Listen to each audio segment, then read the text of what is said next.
The rise of Ibrahim Traoré, from village boy to the people's captain. In the western plains of Burkina Faso, where red earth meets open skies, the small town of Bondokuy cradled a boy who would one day shape the destiny of a nation. Ibrahim Traoré was born on March 14, 1988, into a humble Muslim family. His father, a farmer, and his mother, a homemaker, raised him on values of honesty, courage, and service. Their modest home was filled with warmth, discipline, and the wisdom of ancestors passed down through stories. As a child, Ibrahim walked barefoot to school, carrying a heart full of ambition and a head full of dreams. He helped his parents with chores in the fields and listened attentively to tales of resistance against colonialism and oppression. These stories planted seeds of purpose in his young mind. In a country where access to quality education was limited, Ibrahim excelled in his studies. He was a standout student not because of privilege but because of persistence.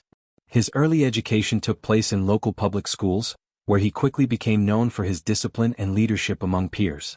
Later he attended the University of Ouagadougou, pursuing a degree in earth and life sciences. Here, Ibrahim matured intellectually and politically. He studied not only academic content but also the history and structure of power, inequality, and the dreams of post-colonial Africa.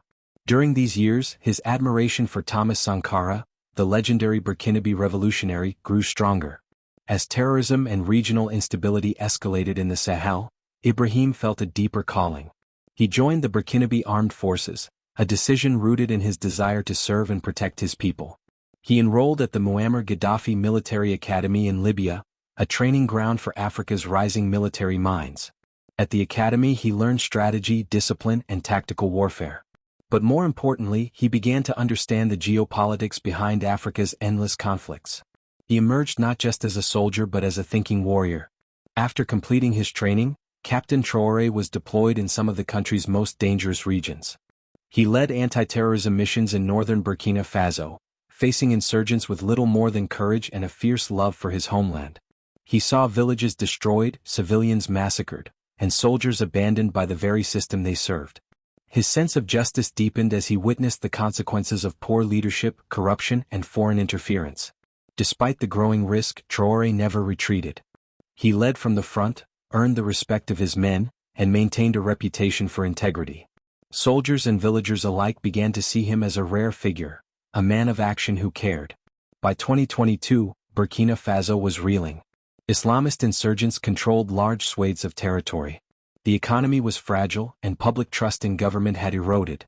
President Paul-Henri Damiba, who had come to power in January through a military coup, failed to deliver the stability he promised. Discontent festered in the barracks and on the streets. Soldiers lacked equipment, morale was low, and communities were losing faith. Traoré, now a respected captain, quietly became a voice of reason among his peers. He did not conspire for power, but neither could he stand idle as the nation suffered. On September 30, 2022, the breaking point came. Traoré led a swift and bloodless coup that deposed Damiba. The capital, Ouagadougou, did not fall into chaos. Instead, it pulsed with hope.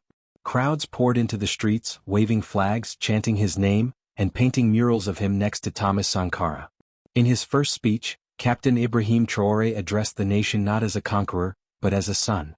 He promised to prioritize security, fight corruption, and restore sovereignty. His calm, confident demeanor contrasted sharply with the usual spectacle of African coups. At just 34 years old, Ibrahim Traoré became the youngest head of state in the world. But it was not his age that mattered, it was his authenticity. He rejected luxury, refused to live in the presidential palace, and maintained his life among soldiers and citizens. Wearing simple fatigues and a signature red beret, he became known as the people's captain. His government reduced wasteful spending and embraced Pan-African ideals. Traoré emphasized the need for African solutions to African problems. Traoré quickly signaled a shift in Burkina Faso's foreign relations. He condemned neocolonialism, criticized French influence, and moved to diversify alliances. He strengthened ties with Mali, Guinea, and Niger, laying the foundation for what would become the Alliance of Sahel states. His bold stance earned admiration from Pan-Africanists and criticism from former colonial powers. But within the continent, Traoré became a symbol of African dignity and defiance. Under his leadership, operations became more targeted, morale improved, and civilian-military cooperation increased. He advocated for community-based intelligence, training new units, and improving logistics.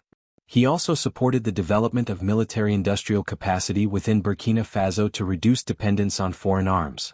Traoré's leadership resonated deeply with young Burkinabés. He urged them to take pride in their identity, reclaim their history, and reject defeatism.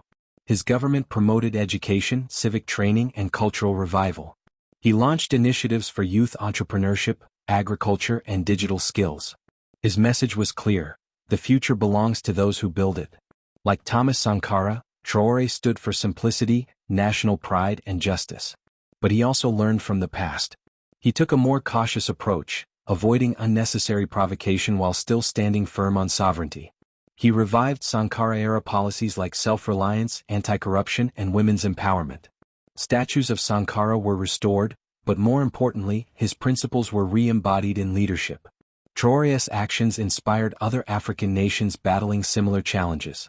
He called for the reform of ECOWAS, supported African-led peace missions, and proposed the creation of a Sahel currency independent of the CFA franc. His speeches at summits emphasized unity, resource control, and dignity. He became a moral force beyond Burkina Faso's borders.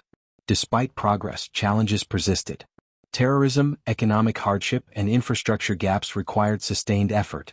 Critics questioned his long-term vision and the transition to civilian rule. But Traoré acknowledged the difficulties openly. He called for patience, collective action, and sacrifice. His honesty set him apart in a region rife with broken promises. Ibrahim Traoré's story is far from over. But even in his early leadership, he reshaped the national imagination. He proved that youth is not a weakness, that patriotism can defeat pessimism, and that Africa's children can write their own destiny. His name is now sung in schools, painted on murals, and etched in the hearts of millions. Traoré is not just a leader, he is a movement. The road ahead remains uncertain. But Ibrahim Traoré walks it with courage, carrying the hopes of his people. Whether he remains in power or passes the torch, his rise marks a turning point in African history. And in the dusty village where it all began, the children now walk to school with eyes bright, dreaming bigger dreams, because one of their own dared to lead.